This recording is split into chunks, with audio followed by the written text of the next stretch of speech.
দেখতে এসেছো বুঝি? একটা কথা মনে রেখো জগৎনারায়ণ, ভক্ত প্রহ্লাদকে কিন্তু শত্রু মনে করে হিরণ্যকশিপুর কোনো লাভ হয়নি। কিন্তু আবার হলো কৃষ্ণদেব চৌধুরী। কই কই দেখাও তোমার পাণ্ডুলিপিটা, দেখাও তোমার নাটকে আমি খাল চরিত্র হিসেবে কতটা ফুটিয়ে চলতে পেরেছি কৃষ্ণদেব চৌধুরী। আমি দেখাও। সবে মাত্র নারী ললিত অসৎ শিল্পপতির নগ্ন চরিত্রের শিল্পটা ধাপ মাত্র এগিয়েছে, তারপর শুরু হবে।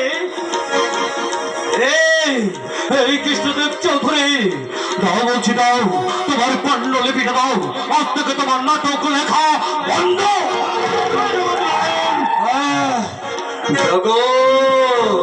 জগৎ নাম আমার, তাই বলছি তোমার পাণ্ডুলিপিটা ভালোই ভালো আমাকে দাও বলছি কৃষ্ণদেব চৌধুরী। আমি কিছু না হলে এই জগৎ কি করবে পরিণাম, এটা কিন্তু ভয়ঙ্কর।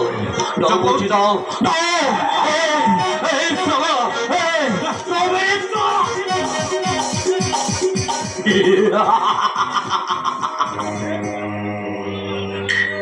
কৃষ্ণদেব চৌধুরী, তোমার পাণ্ডুলিপিটা এখন আমার হাতে এসে গেছে।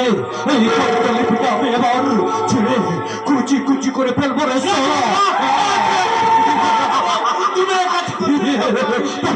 তারপর এই পাণ্ডুলিপির কুচি টুকরো পাও আমি তোর মুখে ছুঁড়ে মারলাম।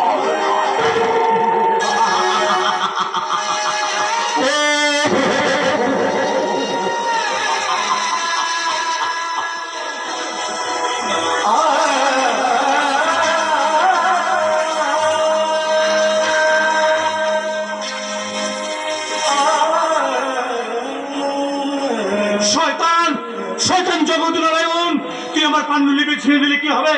তোর এই কুকীর্তির কথা আমি সারা দুনিয়ায় চিৎকার করে জানিয়ে দেবো। কি বলল কৃষ্ণদেব চৌধুরী?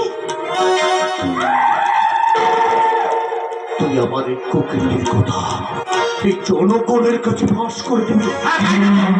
এত বড় স্পর্ধা তো আমি কিন্তু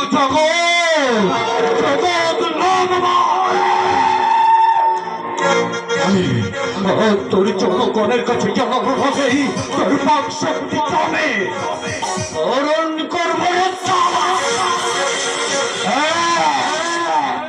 আমি কথা বলি, কাজে করে দেখাই, আমার এক কথা 100 কথার সমান।